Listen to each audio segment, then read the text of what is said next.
everybody, and welcome to Row 60, Georgia Football Podcast. My name is Clark Gaines. Joining me today, as always, Adam Thornton. Boom! Woo! Baby. Adam, you're more alive than you were last I episode. am. I'm rejuvenated, got the batteries charged up a little bit. Been a wild few weeks, Clark. Been a wild few weeks, getting over the SEC championship game and just life. Yep. Life being at us. I know you've been under the weather a little bit, so that's why we're just getting back to recording right now. Appreciate everybody bearing with us, and man, good show lined up. Good show lined up. Absolutely. This is strong, baby. Show number episodes. Wow, I'm a little rusty, Adam. I'm a little rusty. A little bit. That's all this right. is episode number 72. So man, I can't believe we've done 72 of these things. Been a ride, man. It sure been has. a ride. Been a ride. Fun one, and a ride that's going to continue going into this 2024. Year and season, and exactly we want to say Merry Christmas to everybody. Yeah, this is coming a day after Christmas, but still Merry Christmas, and we hope you have a good one, and also Happy New Year. Yeah, absolutely, man. The best time of the year. Hope everybody had a great time with friends and family. That's what we're about on this show, and love the holiday season and the traditions that come with it, and bringing in the new year, man. A big bowl game, and then we'll be ramping up into the off season. A lot of just big-time future stuff coming up and excitement. A lot of Clemson hate going to be on the horizon, too. But let's not get ahead of ourselves, man, because we still got a huge game to finish out this 2023 campaign, Clark. Yeah.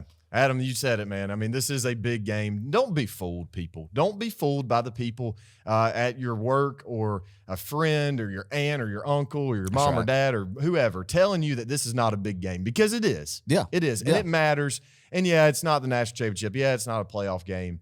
But this game does mean something. It does, man. And it should mean something to you. It does, Clark. It's a New Year's Six bowl game, first and foremost, man. And I've talked about a lot of times what it meant growing up, just going to games like the Sugar Bowl, BCS bowl games back in the BCS era growing up in the early and mid-2000s, man. And even now, it still holds true. This is a huge game, the national scale. And also, man, not only is it a huge game because of the bowl game we're in, but the opponent as well. Yeah. You talk to some Georgia fans down there in Bainbridge, man. You talk to some down there in Thomasville, down there in Boston, Georgia, and they'll tell you right there, close 30 minutes to Tallahassee, anytime you tee it up against Florida State, it's big. It's big. It's big because there's a lot of hatred towards the Florida State Seminoles down there, just like it is for us here in Northeast Georgia on the line. That's right beside Clemson, man, just that part of that state that makes the state unique with so many different other big-name programs around our border of the state, man. And a lot of people down there don't like Florida State. And Florida State's kind of emerged with Norvell in the sense of battling with some recruits. Had a big one on them, and we're going to get them on the field, beat them the other day, and Wednesday early signing day, too, in a big flip we'll get to. And so it's big to beat them on the field as well for future recruiting and something just to show where the two programs are at, and something I'm excited to see there too. Yeah, it's kind of a rare matchup, Georgia and Florida State, but we're going to save that talk for later. First, Adam, there's so many headlines, and you just alluded to this. There's a lot we have to talk about in terms of recruiting, guys transferring in and out, and normally we kind of skim over this, but I do think this is all really good stuff to talk about. It's kind of old news at this point, but we're going to give you kind of our reactions to this first, and then, like I said, we'll break down the Georgia versus Florida State game, the Orange Bowl. That's right. A lot of stuff that's happened, Clark, since we've our last shows. Yeah, and a lot of good things, man. Absolutely. A lot of good things, really. I think everything is glass half full and very exciting, and the green arrow is trending up for the University of Georgia, man, with what Kirby Smart and his staff's pulled off with the signing day and portal transfers and everything, and roster management, man. So I'm excited to touch about it. Let's start, Adam, with the transfer portal. Let's talk about the guys going out, and that's kind of the part of it. But I mean, this is where we're at, folks. The transfer portal is kind of like recruiting 2.0. You know, you get guys who are Division I talent or even Division II, JUCO, whatever. You get those guys transferring in, and you recruit them in, I guess, in the kind of the same sense as you would out of high school, but at least you see these guys playing at that level and you know how they are. So, I mean, the portal's important, Adam. Right? Oh, the portal's huge, man. And, we all have our feelings on NIL and transfer portal now, but it's something that's here, and it's going to be here to stay, Clark. And if we're going to continue to love this game that's just been deeply rooted into us from such a young age, it's not like it was in 2003, right? It's not like it was in 2015 even. And it's something that we're just going to have to adapt to. And, there's been a lot of chatter over that last couple of weeks. Is college football dying a slow death? And, what's your thoughts on that? I don't think so. I think it's actually it's evolving, obviously. I think from a player standpoint, you can't get much better than this, right? I mean, you're getting paid to play football at an amateur level, honestly. I mean, now are they professionals? Are they free agents? Like, there's just so much going on. It's so hard to keep up with, you know? Yeah, I'm good. I really do. I think there's some stuff that I would like to just cherry pick some kind of places in the NIL, just some stuff that I would like to see change personally. Like, I'm not a big NIL guy for a high school recruit.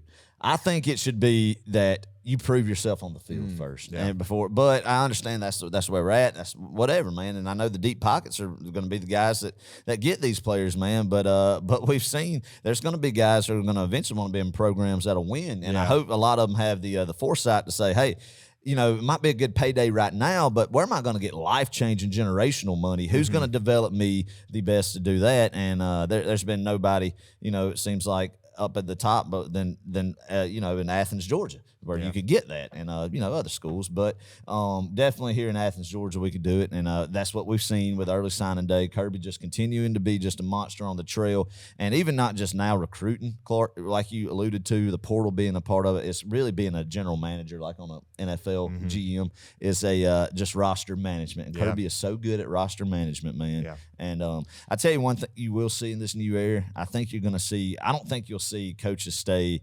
coaching for very, very, very long time. Yeah. I think it's going to be almost to be at the level where you want to be. It's going to be so tiring that you'll see the coaching career span kind of shorten a little bit. The college so coaching career. The college coaching career span. Yes, exactly. So, but hey, I mean, it's just where we're at with the game, man. And there's no need to just sit here and harp and complain about it because there's nothing we can do about it. Just kind of look at a glass half full approach, man, and be glad that Georgia is one of the programs that will still thrive. I feel like. And is willing to adapt, right? And I mean, there are obviously a lot of other programs that are where we're at, adapting to this transfer portal. And it's lifted some that never would be without it, for sure, too. So. Yeah. Well, and then across the border from us, you got a guy who is totally against that, which is hilarious. And we're going to be teeing it up against him here pretty soon. I can't wait, man. There's been more drama. Oh, really? Oh, yeah. Like a Clemson legacy parent.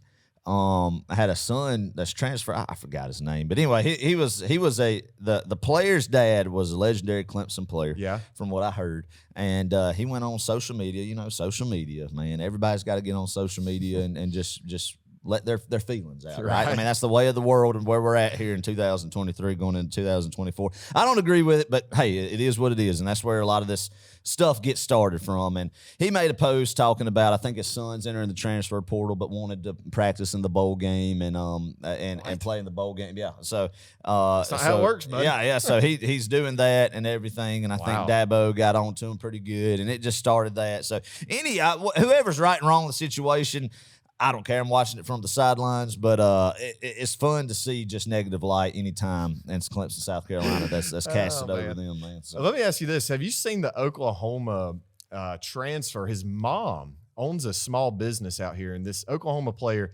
decided to transfer away from Oklahoma, go somewhere else. Did you see this? Where? Oh yeah. And she has a business, like an insurance business, right? Yeah, and people went on Google and just left her all these 1-star reviews because her son decided to transfer from Oklahoma. Those people aren't saying that's ridiculous. Please don't do that. Don't do that. Oh We're done. And I think I heard them. He's transferred to Missouri, and the Missouri fans went back and did a lot of 5-star reviews, and then they deleted the 1-star. But yeah, I mean it's just crazy. But I mean, you got fans that are on fringe, man, and this stuff is just tilting a lot of them over. Yeah, and hey, I mean it's wild, but this is just when we've just thrown this, that, and this into the pot and started all up. This is what we get. Yeah, this is the end product. But it's like a magic potion. It's going to be wild. It's the Wild West right now. College football truly is the Wild West. There are no guidelines. There are no regulations, man, and a lot of good off-season talk is going to be what everything's going to look like going forward. Texas, Oklahoma, man.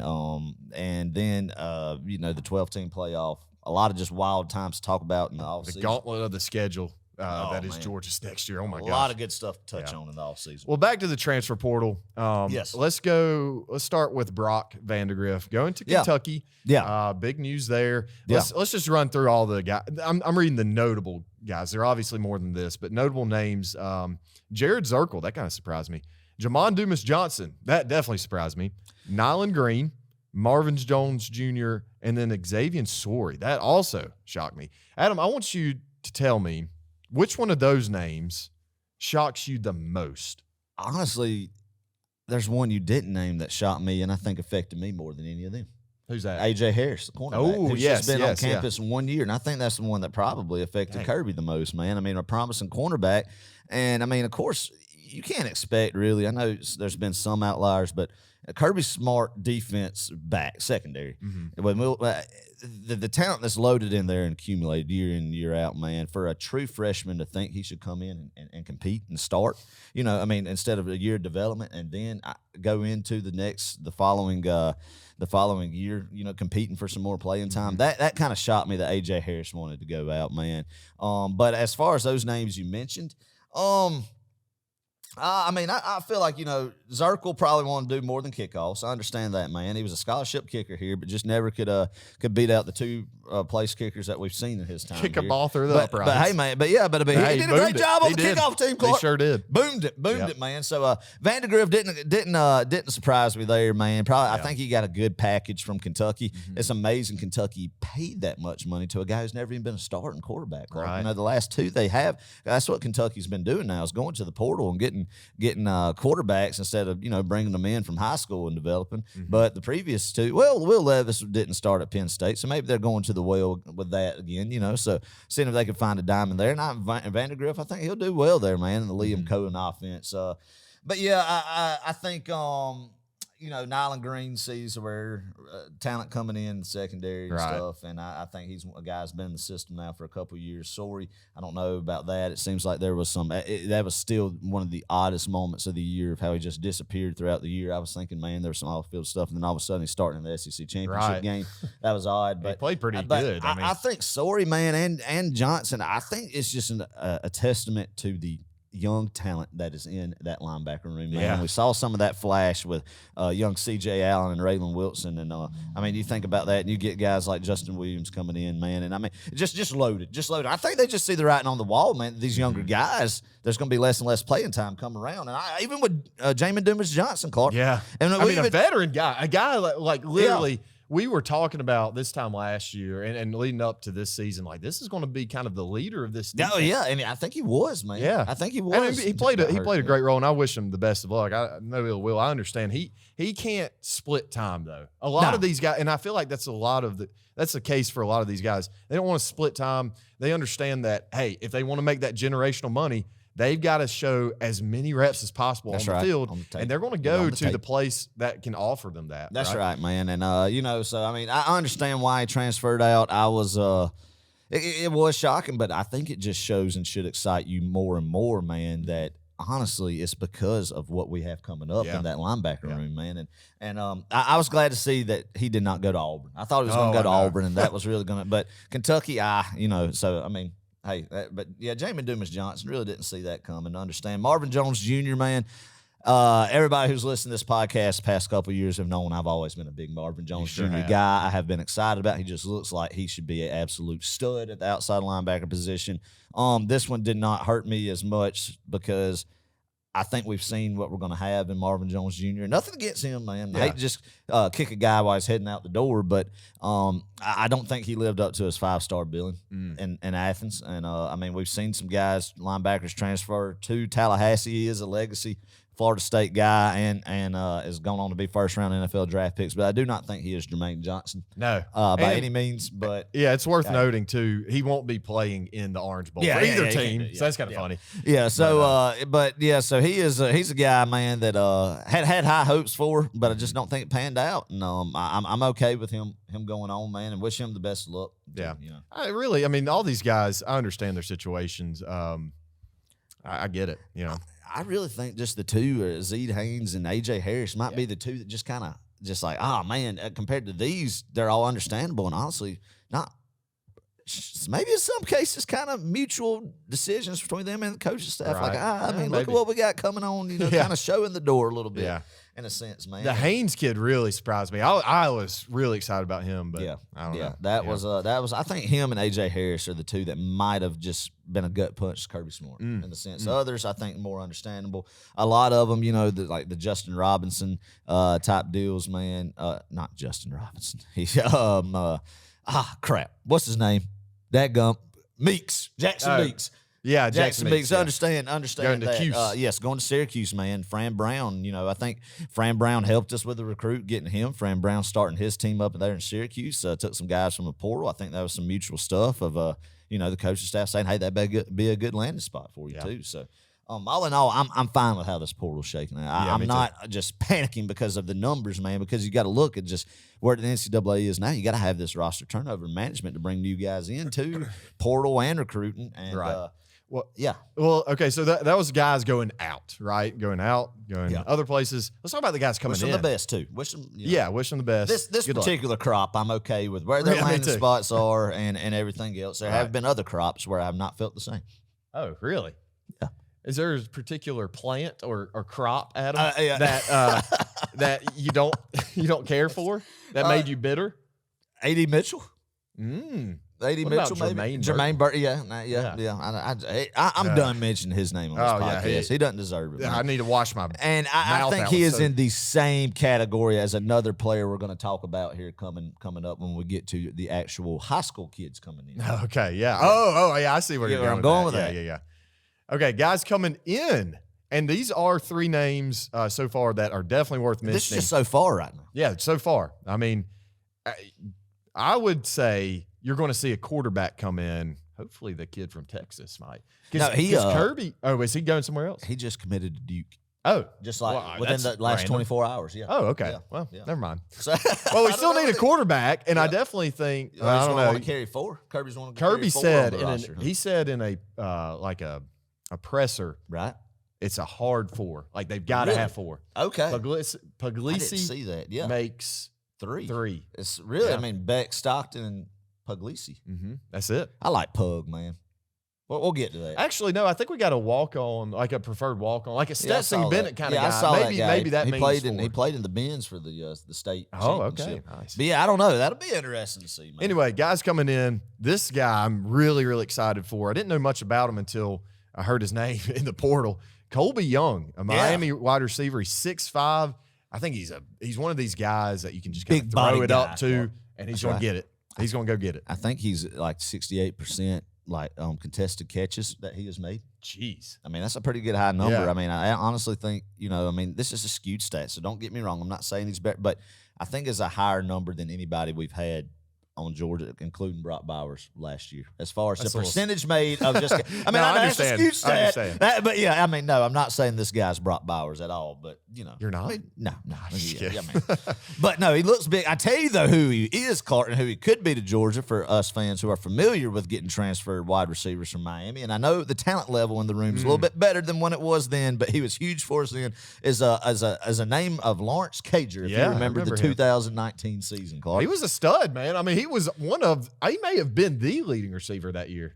Yeah, he was another 6'3", 6'5" guy. Yeah, he definitely was. He was definitely Fromm's go-to target, man, and a great surprise. He came from Miami and transferred from Miami and did some stuff in the league. I don't know if I know he got moved to tight end later on in his NFL career. Yeah, he was a big with the Jets, but I thought he had a good little stint in Athens, a short time in Athens, man. And I think if you get that type of production out of Colby Young that Lawrence Cager was on the field, I'll take it every day. Yeah, me too. To compliment what's already in the room. Also, London Humphreys coming from Vanderbilt, and I know you're like, oh, Vanderbilt, what? No, this guy was all SEC. He's 6'3" receiver. Yeah, pretty good. Route runner. He's 6'3". He's kidding me. A bit taller. He's the one who scored the first touchdown against us on the opening drive when old Seals marched the Vanderbilt offense right down our throats in Nashville. Oh my gosh. We're up there with Rich Beck, man, just like, oh God, here we go. Yeah. But hey, it had to happen. Well, I'm excited to get this guy. And what's interesting to me is, think about it. We've pulled 2 wide receivers from the portal. These guys are well known in their respective areas. Yeah. We've pulled 2 different wide receivers in 2 years to come to the University of Georgia from the portal. And I think these guys are going to complement Ra and Dom next year, you know, and whoever else comes back. And it's interesting how we're, instead of just recruiting these young wide receivers and going and trying to develop them, and then we're still doing that, don't get me wrong, but really, you add these pieces, you don't necessarily have to rely so much on the kids coming out of high school. these wide receivers. So. Yeah, I mean, tip of the hat to Brian McClendon, too, wide receiver coach. Also a guy who was in the running for Pittsburgh's offensive coordinator job. He's staying in Athens, it appears, from this episode, the date of this recording. So, yeah, I mean, exciting, Clark. It's very exciting to see that wide receiver room should be stacked with the young talent that's still in there, too, as well as, you mentioned last year's wide receivers, Ra and Dom coming back, and we'll see. So I think, and the appealing part of these guys coming in is right after Carson Beck. The biggest recruit and the biggest just announcement out of all this saga that's happened the past couple of weeks since our last recording, Clark. The biggest one for going into next year, obviously, is Carson Beck return. Yeah. Let's say that just for one more. Xavier McLeod, I guess that's how I don't know how you say that. This is a Xavier McLeod. The last couple of days. South Carolina defensive lineman, I think. Has he committed? Yeah, he has. Yeah, man. Okay. He is. I think he was a 4-star guy, Clark. Mm-hmm. I think what I've heard, I think there was some stuff there. Him and Beamer didn't jihad too well. In South Carolina, that it might have got kicked off the team. Don't quote me on that. I shouldn't have just said that, but I think there was some stuff where he wanted to transfer, and he had 4 games in. And of course, if he gets that 5th game, you can't redshirt. And I think they wanted him to travel to Columbia, Missouri.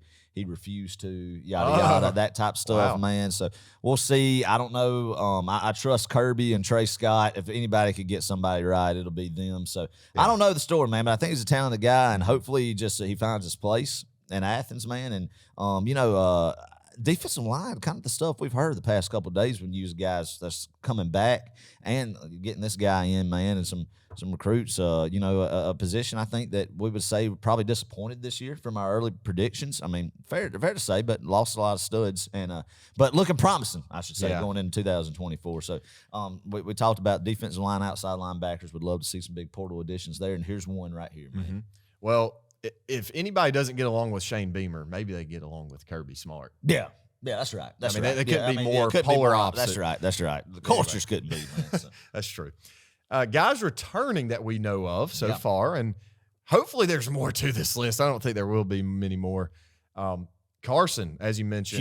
Huge. Oh, my gosh, man. We kind of saw it coming a little bit. Yeah. But when he announced, and the way it was announced was amazing, and I think we should just go ahead and talk about we haven't even talked about signing day, Adam. We got to speed this thing up. We got to talk about signing day. Carson, he announced right before Dylan Raiola's flip to Nebraska. I think it was how amazing was great that? PR move. I mean, that's just Kirby playing 4D chess. Man, you cannot tell me that wasn't playing, Clark. The fact that Georgia football's official Facebook, Instagram pages had a video of Carson already ready to go. Yeah. I mean, that takes time to make. That's the thing. It wasn't like Carson Beck's personal X account. Exactly. Right? It was Georgia football's X account, man, that put it right before Raiola's official, and we already knew that he was going to Nebraska. So I thought it was great. It's calculated. I mean, that's 4D chess, man. That is 4D chess. I love it. Carson coming back is going to be huge. Smile Munden. He's coming back. Big, man. That's also That's big. I mean, I love that because what that happens, we just mentioned the young talent in that linebacker room, but you get somebody like Smile coming back to be the leader in that room, the veteran guy to kind of help develop that group. That's a good mixture, good combination. Very excited about that inside linebacker room. Yeah, and I think, too, for him, another year at Georgia is going to greatly improve his draft stock. Absolutely. Absolutely, man. Kamari and Javon, have you seen the comments? And I know this is all kind of speculation. Man. A lot of smoke. A lot of good positive smoke. Yeah. Good smoke. Good smoke. Good smoke. Okay. Good smoke. Yeah. So I mean, we like good smoke. Good smoke, man. Not bad smoke at all. So I think obviously right now nothing official, but it's kind of looking like they might be leaning, man. I would be very surprised if Kamari did. I hope Javon does, but I mean both of them coming back would be huge. Oh my Absolutely huge. I think Lassiter has been very underrated in a sense from the whole year when you look at the top cornerback list, at least the last I've seen updates, man. And I think if he did come back, he could absolutely shine and get an even higher grade, man. So it might be a good, and especially Javon Buller, man. Him coming back would be huge.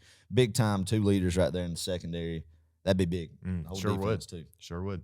And if those guys don't come back, we still got Dirty Dan. A show Dan favorite. Jackson. Dan Jackson is one of the favorites of this show. He by is. far. He is. By far. I love him.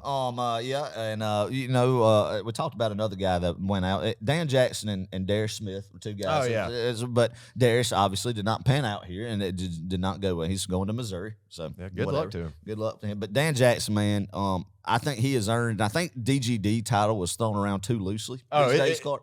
Yes. That's another topic. I have a gripe about that. I have a gripe about that, but I think Dan Jackson has earned and cemented the status of DGD. Sure has. 100%. I mean, even if he would have left, he hung up his cleats, but coming back, great to have him out there, man. Good The leader, guy, man. yeah, good leader, man. I think he just reads. He's good in the secondary when you have nickel packages and everything out there, and it does a lot of good things on special teams. Just a selfless guy, Clark. Right. Just a lunch pail kind of guy. Dang right. what we love on this podcast. So Yep. yeah, always good to have that veteran leadership back too, man. A good mixture, I think, of young talent and veteran leadership coming Absolutely. back. I'm liking it, man. Yeah. Like it. Another veteran coming back. Tate Ratledge on Awesome. the offensive line, man. Yes, We sir, need man. him. We need all the help we can get on the offensive line because we're going to have few gone next year. Yeah. And then on the flip side, Warren Brinson's coming back. Yeah. So is that Yes, is that Warren official too? Brinson and Nazir Stackhouse. Oh, Stackhouse is too? Yes, Oh, yes, that's what I golly. read previously. So, so I mean, you get those two guys coming back, man, and some new additions too. That right mixture we talked about, Clark, of veteran talent and experience and young talent, man. So, deal. very excited. Heck Very yeah. excited. All right, and last but not least, let's talk about signing day just right quick. Raiola flipped, obviously, Nebraska. Honestly, man, I was excited about this kid. I really was, if I'm being honest. I mean, yeah, we can't sugarcoat that. We weren't. But at the same time, from everything I've been hearing, Once you started to learn about the situation. Yeah, yes. I heard Will Snipes. Shout out to Will, DGD. He is a DGD and He a is great friend of the show and a patron, man. Love old Will. But he told us at Tennessee a story Yeah, about tailgate at Tennessee. Dylan Raiola. Yeah, he did. He told us a story about Dylan Raiola at an was it Elite It was 11 an Elite camp? 11 camp. Yeah. And they gave out awards for maybe the MVP, like quarterback MVP, and he didn't get it, right? Yeah, I think he that's finished right. second or That's something. right. And apparently, according to Will, he and his dad just stormed off the field in just disgust. Yeah. Like how could they snub my son, Dylan Raiola, the best thing that's ever created? An entitlement deal. Once I heard that, I was like, ooh, I don't know. Yeah. And I mean, we wouldn't just say that out in the open and accuse a kid of that, but now there's been way too much smoke of that being the case, the entitlement there. And I mean, like Jermaine Burton, man, when you have a guy who's been to 4 or 5 different high schools and committed to 2 or 3, now this will be his 3rd school he's committed to. There's some issues there, man, that you might not want in your culture. I mean, we'll just call it like it is. And, man, and Will called it from Tennessee. He said Pug's going to be the guy. Better. And I'm with it too, man. I mean, Pug's a guy who is committed to Georgia, not wavered, knew Raiola was coming in, a 5-star guy like that, and just didn't waver, wasn't scared of the competition. So I love the quarterback group we're going. I've always been a Stockton guy. I always loved Gunnar Stockton. And excited that he's going to be in the mix, as QB number 2 going into next year. I think his development is going to get more and more. Pug's going to be a guy. I really like the mindset of all 3 quarterbacks that we have coming into next year, man. I mean, I don't think there's any prima donna attitudes in that group, That's what you want. And I think it's going to be a very good room, man, that Mike Bobo is going to have to work with. So very exciting about that, man. And Raiola, I mean, I mean, anytime, the sky would be falling in years past when we lose a 5-star recruit. Oh, I know. Oh, my gosh. A 5-star quarterback recruit, I should say. But this time it didn't feel that way, just from the whole pulse of the fan base, man. And just almost was like, I mean, just the drama of the situation, and I don't know. Did you see the Buford signing day, Clark, where he just looked miserable? Raiola did. I don't know if it was that as much as it was. Are you talking about the picture or the video? Just the video. The video. I mean, he doesn't look like super thrilled, but it didn't seem to me like he was. Oh man, I'm just miserable or mad. I mean, hey man, I don't know. Maybe I don't know, man. He saw could something go different. up there and eat his Cinnabons with chili. That's what they do up there in Nebraska. What? And harvest corn. Are you? Wait. Let's back That is up a here. big culture thing in Nebraska, Clark. They eat Cinnabons with Cinnabons chili? with chili. That's Yes, sir. disgusting. Oh, I know, but that's the culture up there, man. Golly, what in the world, man? Who thought, like, oh, yeah, let's just get a Cinnabon and some chili? I mean, that's what they do. They harvest corn, they eat Cinnabon and chili, and they love women's volleyball, and they have a bunch of feedlots, feeding out, finishing cattle. That's what they do. What a culture. I mean, that's where Raiola's going in Lincoln, Nebraska. Who wouldn't want to be a part of that? So, but anyway, talking about Nebraska, I don't know. This just got me thinking. What do you think about? Surely you've seen this before. The guys who wear the foam corn cob hats, like the cheese in Green Bay. Yes. Yeah. I mean, part of the culture, man. I mean, be proud of where you're from and embrace it. And that's just embracing it with the overalls with the big end in it. And, them poor old boys and girls. Now, they're die-hard, Clark. Their fans are die-hard. They live, eat, and breathe big red football up there. I'll never forget, man. It was like week 0. They were playing in Illinois. I was starved for some college football, and I was cutting hay that day. Of course, Georgia wasn't playing, so I was cutting hay, and I was in the tractor, and I Bluetoothed the Nebraska radio network from just BFE Nebraska, but it was, of course, broadcasting the Nebraska sporting event and the football, and all the advertisements were gold. It was Pioneer corn. It was, it was just, the local farm feed supply stores and everything. I mean, it's a good culture up there, man. Yeah. But they love it, man. They sell out the place, man, and they're all just starving, wishing it was 1995 again. Yeah. I tell you, somebody made a great point. I can't remember who this was, or I'd give him credit, but somebody was saying, if Raiola stuck with Georgia and he went to Georgia, he'd just be a guy. He'd be a quarterback, even if he won a national championship. Yeah, Dylan Raiola. Raiola said it himself in his poem. Oh yeah, he did. And then if he goes to Nebraska, like, he is the guy. If he goes and wins them a national championship, it somehow turns this around, which he won't. But I'm calling it right now. And a legacy guy. We got to say the family connections there. What, Dad played there, Uncle's offensive line coach. Right. Yeah, there's connections. But I'm saying, if he goes there, like, and wins and turns this program around for Nebraska, he's like a god to them. You know what I mean? Like, absolutely. He's going to get a statue. Absolutely. In Nebraska. 100%, man. I mean, they're star for it. I don't think that those days are over. The steroids that Tom Osborne had those offensive lines run, and I mean, you're not going to win. I mean, Tommy Frazier's not coming back to run the wing T offense, Clark.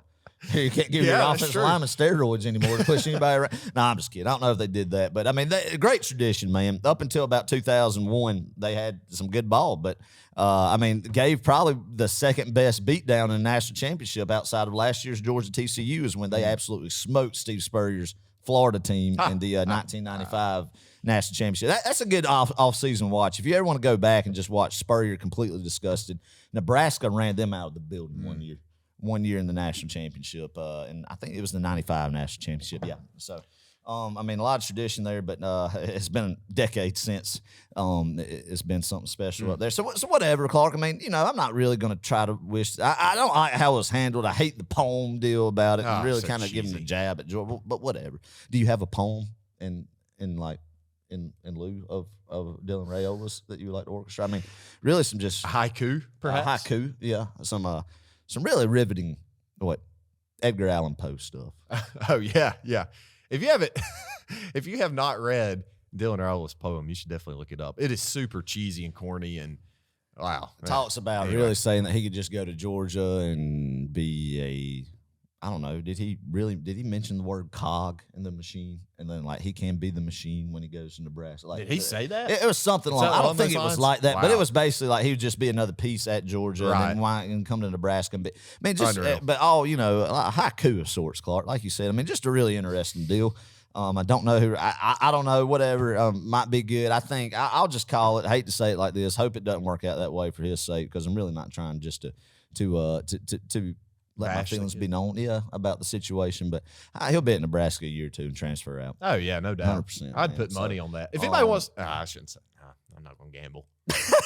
I will friendly wages. You want to bet a burger on it? Somebody? Yeah, I think we're even. Yeah. We haven't even paid up. No, I haven't. I owe you a burger. But you owe me a burger as well. I owe you a burger. You owe me a burger. So it's canceled out. Canceled out. That's right. So anyway. Yeah, whatever, man. Excited about the quarterback room coming in Athens, man. And I think, honestly, it could have been a cancer in the locker room. Is what it seems like just from the outside looking in. Leading Justin up to Fields. this. Yeah. Yeah. Did you say something? Kind of, yeah. No, Yeah, that's right. All right. One guy that we did get that Freaking we huge, flipped. man. This is humongous. KJ Bolden, man. Finally, we get a kid from Buford. Yeah, I was going to say, after the Raiola thing, I was really I had some unkind things to say about Buford High School. Sorry if anybody listens that's affiliated with Buford High School, but you got to realize for the average Georgia fan who has no affiliation with Buford whatsoever, we don't really care for the place from years past of what we've from the product that's come out there and not come to Georgia and kind of the narrative that's about that high school. But hey, nice surprise. Nice early Christmas gift came on last Wednesday, early signing day, with Mr. KJ Bolden. Huge. I think somebody said we signed the number one cornerback, the number one safety, That's KJ right. Bolden. That's right. And the number one linebacker. That's Is right. that right? Yes, with Justin Williams. Justin right? Williams, yeah. Golly, I mean, that's unreal. But very smart decisions by these young men. I mean, you look at the lineage of Will Muschamp, Glenn Schumann, Kirby Smart, defensive players, especially at those levels, man, or just at any level, in all three levels of what the past few years, where they have, been developed into and where they are at in the NFL draft pecking order, man. The multiple first-round picks and what they're doing in the league now. So, and these guys are going to get paid, too, right now for their time in Athens. So, great decisions by them, man. Great decisions by them to come here. I'm excited about them. Ellis Robinson will be an absolute freak at cornerback, I think. Yeah. And, it could have been the reason why A.J. Harris decided to go out. He's writing on the wall there. Or could it have been Kamari Lassiter? I could be. We'll see. Say, hey, I'm man. gonna stick around. We'll see. We'll see, man. And Dalen Everett's going to develop too. He will. I know. I hope. But we'll talk about that later on. In the off season, we'll have a lot of time to talk about that. But I wonder if there were no record of this, if Kirby Smart were in here right now, what he'd say about Dalen Everett.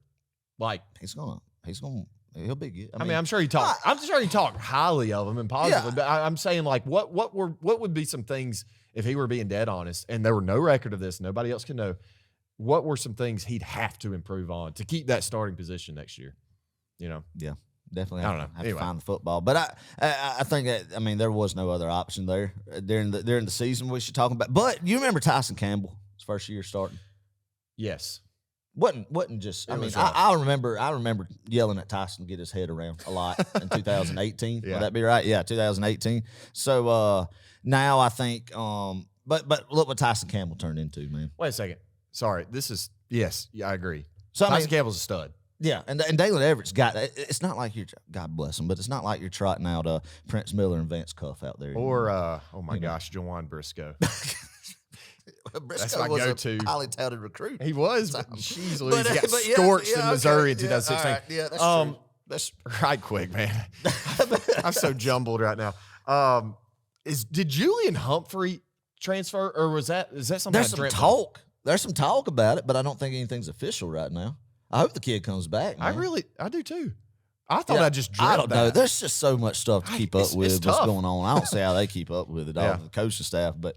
And to be clear, we don't get paid to do this. Any news of any, Like, we don't get paid to keep up with recruiting and stuff. We're doing our best, is what my point. Yeah, we're not a recruiting podcast at all. There's a lot of other services that cover 18 to 20 or 18-year-old, 16, 18-year-olds kids' daily lives, but we don't do decisions. That. We don't decisions. We don't do that. No. But we see some stuff here and there then. So. Or the decisions of guys transferring in or out. But interesting times, man. A lot to keep up with. Oh yeah. Overall, great. Good off season. Not off great season. Week. Yeah, I guess what would you call this? It's not the off season. Weird, it's man. the lull season or Christmas season. The early signing day is just throwing from the traditional. What was so fun to go to the Blind Pig on the first Wednesday in February, man. And when it was just that day of the signing day and everything. And, because you were a month removed from football there, you got excited about the signing day class. And then, also I remember when I was younger in high school, middle school and everything, and even in my college years, keeping up with recruiting was huge. Oh, yeah. But now, man, obviously I'm going to keep up with Georgia football stuff. But back then it was so much fun because I remember when we were recruiting Stafford. We had this guy from the Dallas area at Highland Park High School coming in, big quarterback recruit. So you remember keeping up with Stafford's high school career on into Georgia, seeing him develop into the number 1 overall draft pick, man. But now you're seeing these guys that if they don't have playing time, they might just be in the program 1 year. Mm-hmm. And then when's it going to be a time that somebody doesn't even play a game and recruits out or transfers out? It's already happened a lot. Out in August. Yeah. So, I mean, it's kind of like, gets you like, do you want to be as invested in the high school recruiting part of it? Because back then it was rewarding when you would, look and seeing these guys coming in, you see them grow up, develop Sony year in, year out. Michelle, Right. Exactly, man. You see those guys come in. I mean, having those guys in that 2014 recruiting class come in from Florida and from Cedartown, and watch them what they did, and I mean, you're still going to have those guys do that. Oh, yeah. But it's going to be more rare, and I don't know, man. I'm just not going to. I know this sounds sacrilegious as big fans like we are, but the high school recruiting part has changed a lot to me in the sense that I'm not going to get invested in what these 18-year-olds decide on until they prove, when they wear the G on the side of their helmet. Yeah. That's just me. I agree, and that's why the portal matters so much. But that's anyway. right. All right, we're going to move on from all this. Good conversation, man. Well, we hadn't talked about it. Now, it's been a busy couple of weeks, but a lot has happened. So that was just kind of a lot has happened. Brief rambling of it, our feelings, and I mean, wild times in college football. Absolutely. And everybody's got their personal feelings, how they feel, but Georgia's still in good shape. We are. Boom! And Adam, Georgia is headed to Miami. Yeah! Miami, Florida. Woohoo! Everybody. Let's go. Orange Bowl again, baby. Yay. A little anticlimactic, I got to be honest. Big game, though, Clark. But it is a big game. Big game. Like I said Finish earlier. strong, man. 13-1, be huge. Yes, like I said earlier, don't be fooled. This one is a big one. It matters for recruiting, like you said. It matters for the momentum that we carry into next season. It really does. Oh, it does, man. I mean, especially with the momentum we've got off the field the past 2 weeks with what we just alluded to. So, I mean, just keep that going on, man. Keep that going on. It's going to be big. This is the 12th meeting between the Dawgs and the Noles. Wow. Just the 12th. That's crazy. That's amazing. We are 6-4-1. Georgia leads that series, so that's good. Last meeting, Adam, you remember this. You were there. Yeah. 2002, Sugar Bowl versus Bobby Bowden. Man. Tell us about that one. That was fun, man. That when I talk about how big it used to be, BCS bowl games that were non-national championship games, my memory goes to this one because this was the first Sugar Bowl that Georgia had been to in 20 years, since 1982, Herschel's last game. And I remember the build-up, especially from the adults, because I was 8 years old at the time. And I remember the build-up from the adults were just so excited. First SEC championship win in 20 years, going and playing a team. And you got to remember, Florida State then was an absolute powerhouse. I mean, they were kind of starting their decline, but they just won a national championship in 99 and won the ACC like 13, 14 straight years. So this was a huge game. I remember just the excitement in New Orleans and what it meant at that point in time, man. And 26-13 win. I got the scorecard that's signed by Mark Richt over there on the wall. It was a fun night, man. It was a fun night. I remember Chris Ricks was the starting quarterback for Florida State back then, but he overslept for a final. And this is just how college football's changed. Could you tell me right now in big games if anybody would do this anymore? He overslept for a final. His alarm didn't go off or whatever. I think that's the story I heard at 8 years old. But I remember hearing that, or that was the story that was to the public. But I don't know. So he was suspended for the game. And there was a Fabian Walker was the second string quarterback. It might have been the third string, and their second string guy might have been hurt too or something. I don't know, but Fabian Walker from Americus, Georgia, started the game and it didn't go well for him. And Anquan Bolden, the longtime NFL receiver that played for I think he played for the Cardinals and maybe the Ravens, played some quarterback too during that game. So, it was just a great job by Brian Van Gorder's defense shutting them down, 26-13, man. And big win. Mark Richt was a Bobby Bowden disciple, many years there, and it was only Rick's second year away from Florida State, so huge for him to be his mentor in that game, man. It was a fun night. Didn't Billy Bennett kick something like 4 field goals or something in that game? Maybe he had to. Man, and we only had go back one. And rewatch that game. Maybe it's on the YouTube. Yeah. I feel like Terrence Edwards scored the only offensive touchdown that game, I think. Might have been. Yeah. Anyway. Hey, do you remember the MVP of that game? I had to look this up because I had no idea. golly, was it Musa Smith? It was Musa Smith. Yep. He had a big game. That's right. Yep. That's right. Nice. That's a big moo. You know, everybody would think you were booing, but every time Musa Smith touched the football, you go moo. Oh man, good times, man. Childhood, blessed time. But yeah, that was a fun game. All right, this rendition of the Orange Bowl, I don't remember what number Orange Bowl this is. I don't think it really matters. Just anyway, December 30th, 4 p.m. Eastern Standard Time, ESPN. It's going to be a good one, folks. This is a highest-ranked matchup in the Orange Bowl during a non-playoff game in CFP era. So this is number 5 Florida State, number 6 Georgia, which that doesn't make any sense to me. Because if you're asking me, Georgia's clearly the better team. Yet we're behind. Just where it is. What we touched on last go around. Just whatever system. Glad last year this, whatever. Yep. Whatever. Yep. And is this the highest ranked playoff? I mean, New Year's Six non-playoff bowl game there is, or just Orange Bowl? Has there been 5, 6 ever played before in the New Year's Six era? I don't know. That's a good question. I know it is for the Orange Bowl. This highest ranked matchup. I don't know. I can't remember. No. I don't know. I can't remember or recall a 5 versus 6 game. Yeah. That was non-playoff in the playoff era. Because I know there's other bowl affiliations with conferences and stuff that might not have lined up 5 and 6, but because this is the highest SEC ranked non-playoff team, has to go to the Orange Bowl, and the same with the ACC team. So interesting. I don't know. Well, Adam, I can kind of sympathize with Florida State and the Noles. Yeah. I mean, I'd be livid if I were them. I really would be. I would too. They were certainly clearly deserving. If you're asking me, they're more deserving than Alabama was. Yeah. If you're asking me if they're a better team, absolutely not. But once again, we're not going to get back into all this conversation. I feel for him. I really do.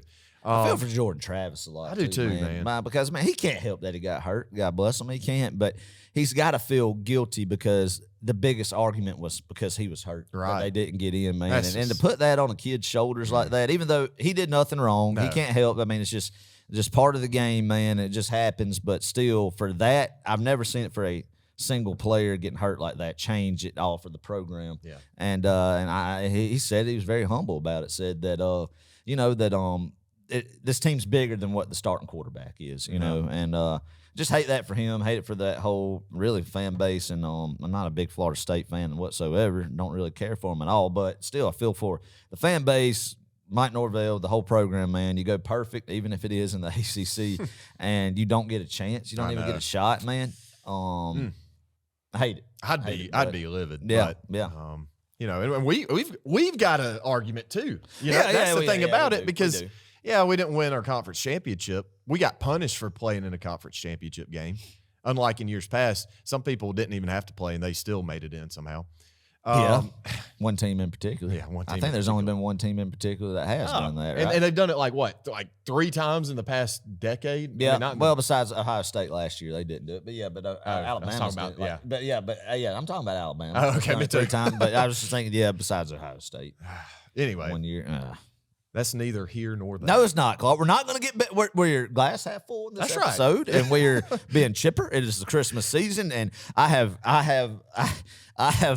thought about that game, and the bitterness has crept in just too long with me these past couple weeks. I'll be honest with you, but I'm over that. Looking ahead to the Orange Bowl. Looking ahead to the Orange Bowl, Clark, in the 2024 season. Yeah, not going to go back revisit all that stuff and go on and ramble about it because my loved ones and people close to them have heard it enough the past couple weeks. You think your wife has heard it enough? Oh my gosh, yes. Yes, I've just sat there and just gone on my time. I've just started watching college football stuff again. Even skipped, didn't listen to any, Josh Pate podcast. Wow. Still haven't. Unbelievable. SEC, what's that? That SEC podcast. I mean, a couple of, my football. I've not listened to any football-related podcast. Wow. I hope the people out there are listening to Row 6. Yeah, I hope so, too. And Josh Pate. Too. Yeah, but I just haven't. Just because I had to because I was just that tore up about it. But anyway. Well, moving on. Hey, Florida State, man. God, they've got at least, as of right now, 14 players opting out, including, and these are some very key pieces, Keon Coleman. I think that's their leading receiver. Yeah. Another really elite guy, Johnny Wilson, I mean, isn't that guy like 6'7"? Yeah, I mean, big Huge, receivers, big body. Man. Both of those guys are their leading huge. rusher, Trey Benson, running back, opted out. Yeah. Jaheim Bell, their tight end, South opting Carolina out. transfer. Yep. And then Jared Verse, their defensive end, absolute freak, leads the team in, I think, sacks and maybe tackles too, I want to say. Yeah. He's out. Yeah. And then they've got a defensive tackle, Fabian Lovett.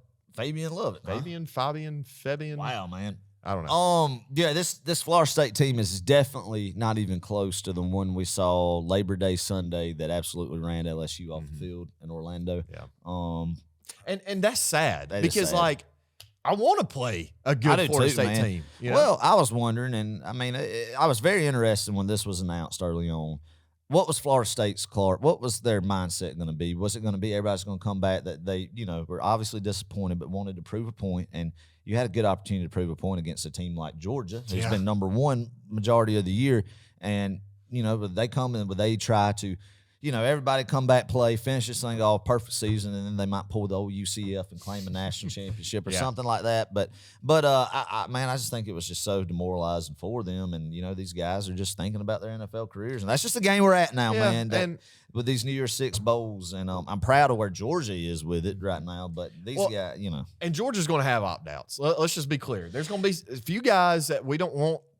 We want them to play really badly, but they're probably not. But yeah, and the ones you hear about it, I understand a lot of it is kind of injury stuff too, right? But I'm very pleased with the ones that are playing and how we're handling it too. Notice how these guys, these Florida State guys, have opted out. I mean, 3-4 weeks out of the bowl game, right? Like before the bowl game even kicks off, their guys opting out. And like I said, Georgia's going to have some, but we're not. At least we're not going to announce it until much later. Yeah. I think that's a Kirby thing. For one, we don't want to let the opposing team know who's actually going to be out, not playing, so that they can't game plan. So that's big. And and the ones that won't go, Clark, they are opting out, unless they're injured, opting out, but are probably aren't going to travel.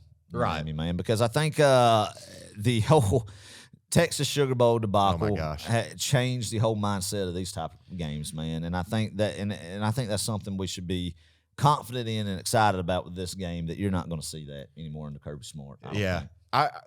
Listen, I don't know if I've ever told you this, but I think I probably have but I don't know about the people. That Texas Sugar Bowl, I completely agree with what you're saying. 2018, we were there, and I remember Kirby saying this, the practice before, I think it was kind of like a walkthrough. It was a practice before the game. In New Orleans. Okay. We were practicing in the Saints practice facilities. Really cool. Anyway, he was saying, guys, the curfew for this was the night before the game. He said the curfew is 8 a.m. A.m., not p.m., a.m. New Year's Day or New Year's Eve, they got to stay out. Kickoff was 8 p.m. New Year's Day night. Right, January 1st. So December 31st, he said, y'all just make sure you're in your rooms by 8 a.m. Wow. Okay. And when I heard that, I thought, oh, gosh, we're in trouble. And then that night, 8 a.m. That night, we were in Harrah's Casino. I was doing a little gambling. New Year's Eve night. Yes, New Year's Eve night. Yeah. It was fun. Yeah. Thought I didn't want to be on Bourbon Street just for the sake of I didn't want to get shot or anything. That's right. Safety, yeah. I understand that. My personal safety and That's well-being. right. But anyway, I was in the casino and I saw DeAndre Baker just playing blackjack. And he didn't even play. Yeah, he wasn't even. Yeah, he opted out. He was on the sideline and opted out, and just on the side. Yeah, I mean, I think a lot of stuff happened there, and I think you could think about that, and then you talk about the next year's Sugar Bowl game against Baylor, where stuff lined up as kind of the turning point of still good programs in 17, 18, 19, but that Baylor game, not going back to the Texas Sugar Bowl as kind of where a lot of things turned around with this culture, this Georgia football. Yeah, team. that 18 team, man, I remember just the mindset. And I mean, I was there with the team, and you could feel it. Yeah. Nobody wanted to be there, right?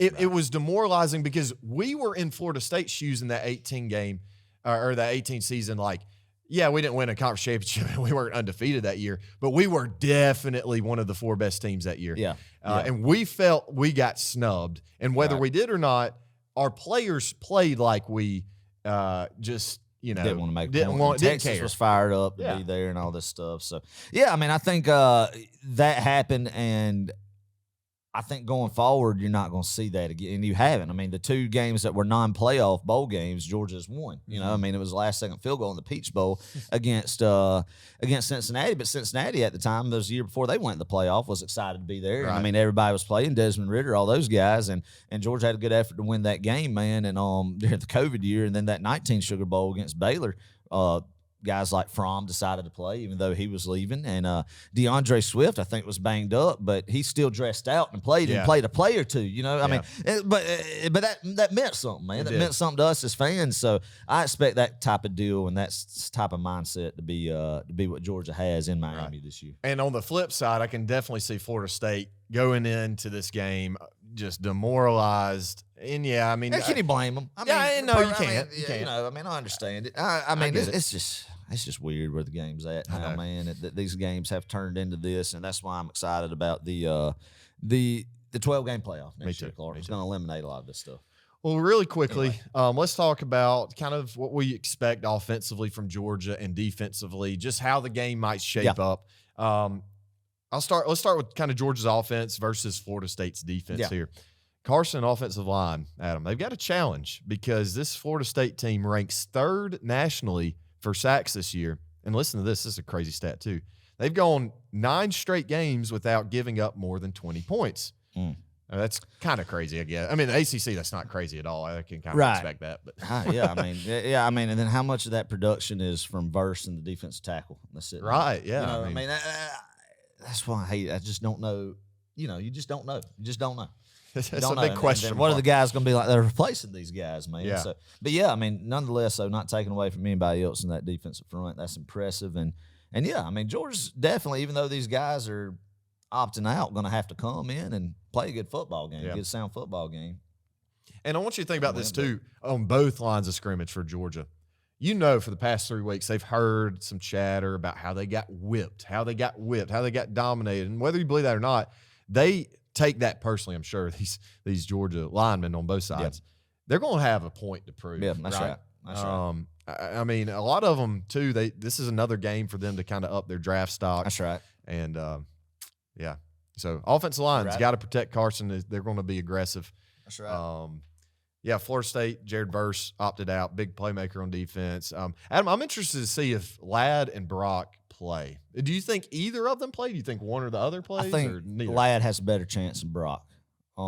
Brock, man, and I would be okay if Brock didn't play. I mean, he's done enough in the University of Georgia, and I know he's want to go out there and give his best to do it, man. But I think he's somebody that really I don't has a very high NFL draft stock, and I'd hate to see it something happen to him in this bowl game, but I don't think he will play, and I'm fine with that. And even if Ladd decides that, how banged up they were, you saw it in Atlanta against Alabama. They left everything out on that field. Yeah, I think they'll travel. I think they'll actually even dress out. Yeah, I don't think they'll necessarily play. Yeah, I mean, I'm okay with it. It would be cool. I wish if both of them are leaving, and we're going to assume that they are. I wish that they would dress out and just maybe at the end of the game, hopefully Georgia's got it in hand, put them in a play and let them get a curtain call. Oh, that would be awesome. Let them get a curtain call. That would be awesome. I mean, they deserve it, man. I mean, even though it won't be like the curtain call that Stetson and Nolan and all those guys got in L.A. last year, still they deserve one because they have done so much for this university, man. And, I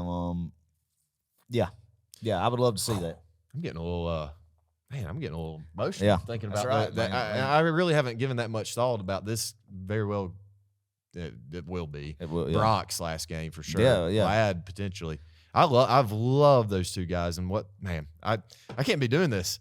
It's been special, man. They have been a key part of the most special era in Georgia football, and in spite of what happened against Alabama. It's still been a good year. Oh, yeah. You can win an Orange Bowl, and then what's happened the past 2 years has been unbelievable. And these guys deserve to be sent off the right way. And not just Ladd and Brock. There are a lot of others. And a lot of others, too. Exactly. So, I think in order to win this game, get the ball to your playmakers. Get the ball to Dominic Love. Yeah, let Dom get in there, man. Yeah, that's right. Involved in this game. We have to protect the ball, obviously. No turnovers, please. That would be great. And Carson, we got to protect Carson. Like I said, they've got a very aggressive defensive line. And then established a run game early. One thing too, Adam, this is going to be a breakout day for Kendall Milton. I agree, man. I agree. He came out of the gates early and said, "I'm playing in the Orange Bowl," and appreciate that. And feed him, man. Don't turn over the football. I think this offense is going to roll. Yeah, me too. I think it's going to roll. There's really nothing else, other notes or feelings I have. I really don't know much about the Florida State defense. I have not watched Florida State play a lot. I think I watched them against Clemson early in the season, majority of that football game. But they barely won that one in overtime. And I just, with Verse, I know he's been their key cog in that defense, man. And I just don't think the mentality for Florida State's going to be there with this many of their studs opting out and team leaders. And hate it for them. It's going to be a shell of what this Florida State team has been defined by this year, but it is what it is, man. Yeah. And I like where Georgia's going to be at going in. I really do. Right. I think it's going to have potential to be a field day for Georgia. Do you think this is going to be another 65-7 kind of game? No, I don't think it'll be that bad. But it's going to what my score prediction, I think it's going to be a bloodbath. Yes, okay. sir. All right. I like that. Good. Excited about that. Yeah, I think Georgia's offense rolls. No doubt about it. Carson, he didn't even play bad in the SEC championship. I don't think. I he played well, and I truly expect him and this wide receiver core to come out and just light it up, man. Yeah, and I do too. Get the tough runs, Dejon and Kendall, man. Just get those tough yards, and once you establish that run game early, man, there's a lot that can open up with this. That's right. With this offense. So, That's right. Georgia's defense, pretty obvious stuff here. Georgia's just going to have to dare Florida State to throw the ball. Yeah. I mean, yeah. Well, Rodemaker, that's the backup quarterback that's going to be out there. Yeah, I mean, a lot of and with all these Florida State studs opting out, it brings opportunity for guys who have not had chances in the national spotlight against a team like Georgia in a venue like the Orange Bowl to step up and make plays, man. So there's a motivational factor there for these guys. But I just think Georgia's defense is going to be a little too overpowering, man. And I really feel good. Yeah. I very much overpowering, man. Yeah, I hope so. I'd love to see you get a lot of playing time, man. Who's that?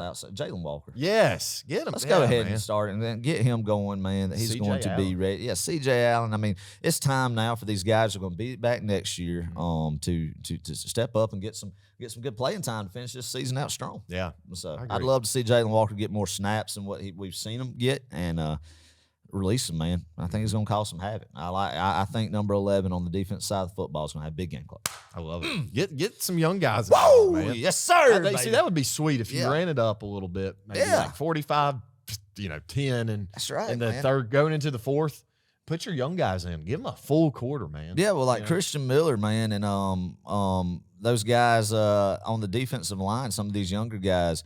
We don't think about it. They've had a couple more weeks to just practice and develop. That is true. So let's see what they're going to do. I'm excited about those guys, man. Jordan Hall and some of those guys getting in and playing. So I think it'll be good. I mean, shoot, I hope it's a game that's in a route in the second half.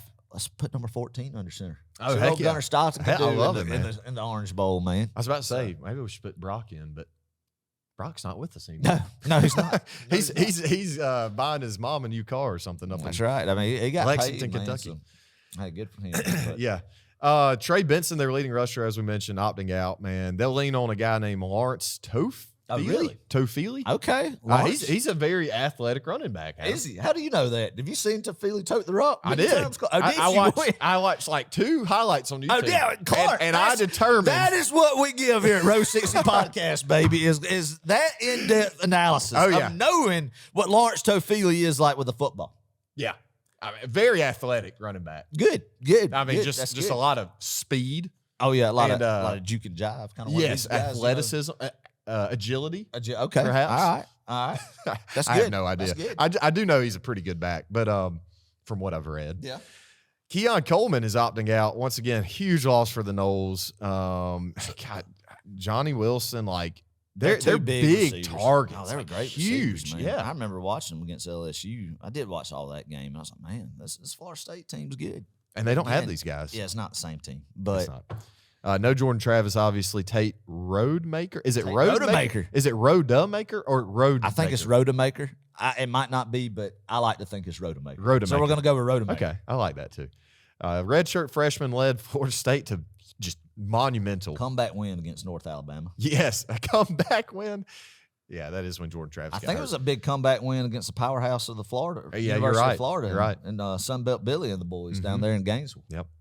So if you're Georgia in this game, you pin your ears back at them, and you Yeah, get boy. pressure Dang early right, and often. man. You just send everything at 'em. baby. Yeah. Eat. And then, hey, you need a big day from our defensive line. Like I said, they got grilled on the message boards and on social media, and it's time for them to step up. That's right, man. And prove what they are capable of doing. That's exactly right on this line. So exciting. Anything else you want to add to that? I really don't, man. I just think Georgia just play fundamental football, and as a Georgia fan, you want to see Georgia come out fired up and it looking like to the average eye that they're excited to be there, and I think they will, man. I think they will, and I think if Georgia does that, protects the football, doesn't turn the ball over, man, and just play good sound football, win the field position battle. This should not be close, Clark. It should be a great win on the New Year's Six Bowl against a very reputable program on the national spotlight, man. And talk about it, just the momentum. The momentum has been good the past couple of weeks after the SEC championship on off-field stuff, roster management stuff, and get a big win and cap off a 13-1 season, Clark. Man. So, and just sit back. No. Just for a second. Is that right? Yeah, 13-1 season. Yeah. Just sit back just for a second and think about that. 13-1. Go back to 2016. Would you have taken a 13-1 season? Oh, absolutely, man. Yeah. I mean, you think about it. This would cap off, Clark, for the third straight year Georgia winning 14 games, 15 games, and 13 games, man. That's not bad. So, that's huge. I mean, you never would have. I mean, 2002, Georgia went 13-1, and then outside of that, I think that's been the most wins in Georgia football history. And then, the past 3 years, unreal. 13 wins in this era. Yeah, like that. Golly, people don't get too caught up in the right. What happened on December 2nd, 3rd? What was it? I forgot the date. Right. Well, the momentum is just there. This team will be in the hunt, and Carson Beck coming back next year solidifies that this team will be a top 3 preseason rank, I think.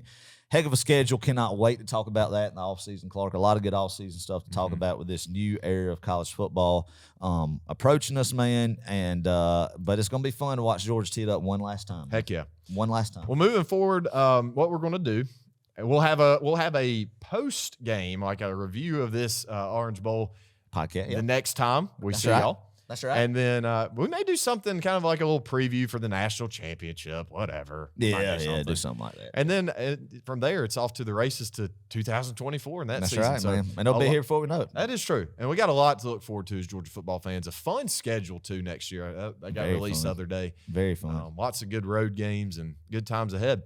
Hey, if you're not following us on Instagram, on Facebook, go ahead and go do that. Woo! Yeah, go hit that subscribe button, right? Yes, we need like 300 more subscribers on YouTube to hit 1,000. Yeah, that would be nice. That's chump change to some people, but 1,000 it'd be huge subscribers for us. would be huge. That'd be awesome. Be very big, man. But yeah, a lot in store. Keep up with us. I'm going to the Orange Bowl, Adam. Yeah. You're staying behind? Unfortunately, man, where life is right now, with the little one babysitting stuff, just getting pulled this one off. So, Clark, y'all enjoy it. Y'all enjoy it while you don't have a child right now. So you will be with us in spirit. I will, man. I'll be FaceTiming. I can't make it. It's about to kill me, but got to make an adult decision right now for where I'm at in life. But y'all are at a good spot, man, to go be our boots on the ground down there. That's it. Somebody's got to go do it, and we'll go do it. That's right, man. I said, Adam, if not us, who is going to go to this game? Man. That's right. That's right. I hate. Oh my gosh, it's about to kill me. It is about to absolutely eat me up. Don't look at the ticket prices because they're like $30. Don't tell me that. But hey, if you're in Florida, hey, Jim Wilcox, you better get your tail to Miami for the game. He should. Actually, anybody There's in really Florida, no reason not to, man. Anybody in this area, just it's not much. Just drive down to Miami. Yeah, just drive down to Miami. Just forget all your responsibilities. 12 hours from South Beach, man. I'm still working on Adam. I don't think I'm going to win this battle, but still trying to get him to come with us. I could. If this was like 2 or 3 years ago, I definitely could. Yeah. And because of, like I said, 16-month-old babysitting stuff. Yeah. And just where we're at in life, this is this is me making a grown-up decision. Well, even though I do not want to make a grown-up decision, but for me, I had. And you're a much more mature person than I could be in that situation. Well, because I just say, "Oh gosh, we just need to go." Well, just live it up right now. You know, I guess so. Yeah, just so it'll be good. I'm excited for y'all, man. Yeah. I'll be there in spirit. I will be. That's absolutely. I'm better. I'm not going, but like I said, it's all good. Yeah. Well, there's a lot of games next year we'll have to save up for. Just think of it that way. That's right. That's right. Save your money for Texas and Tuscaloosa. Yeah, that's right. All those man. places. I don't want to talk about not going because it makes me sad every time. But all it's right. okay. No, we're good. We're gonna be all right. We'll have to look forward to. Hey, let's do this. Score predictions and then yes, sir, this thing up, man. It's been a good episode. Put a bow on it. Yep. Adam, I like Georgia big in this game. I think we're going to come out, and we've got something to prove, all right? Yep. Florida State, yeah, they got something to prove, but we really got something to prove. Georgia big, 41-13. Boom. Boom. Love it, baby. Yep. Love it. All right, Clark, man, what a fun ride it's been this year. And we've talked about it just the whole time we've done Row 60. It's been a fun ride. Definitely different from right now, this time of the year, what it's been the past 2 years, but that does not take away anything for how much we love this football team and how proud we are of the season that we've had, Clark. So I encourage everybody to take in, man, watching Georgia tee it up and see those silver britches on the field one more time this season until next September. So last time we get the opportunity to do that, everybody who listens to this podcast knows how special it is. Every time 13 to 15 times a year out of 365 days that we get to see Georgia play football, man. So this is the last one for a very long time. So I encourage everybody to make some special plans watching this football game with friends and loved ones and get fired up about it, man. Get fired up. It is the Orange Bowl. It's a Year 6 game against Florida State, and it is going to be big, and we're going to have everybody loud. I will be joining everybody in our rooms getting loud at the TV. So it's going to be fun, man, and very exciting of the future and the fun times that are ahead of us. Everybody stay in touch. Tell us what y'all think about this football game. Hey, might see us on social media doing a little something before this football game. So keep an eye out for that.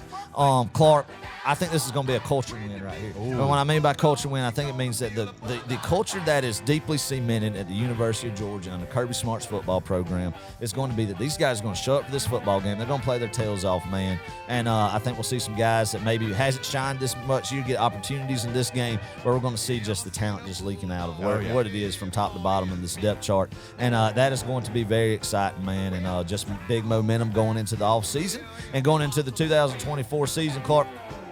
Georgia's going to win this football game 41-10, baby. Ooh. It's going to be exciting. Great way to end the 2023 year on December 30th. A big New Year's 6 beatdown of number 5 Florida State, man. It's going to give Georgia yet again another top 5 finish, Clark. And this train just keeps on rolling. It's not stopping anytime soon. These 2 weeks have shown that this train is not stopping anytime soon. Nobody can slow it down. We are blessed to be Georgia Bulldogs, baby. Yeah. Hope everybody's had a good Christmas and have a happy New Year. Enjoy this game, baby. Enjoy it with loved ones. We'll be in touch. Keep an eye on our social media page. See what's going on, Clark. We're signing off, baby.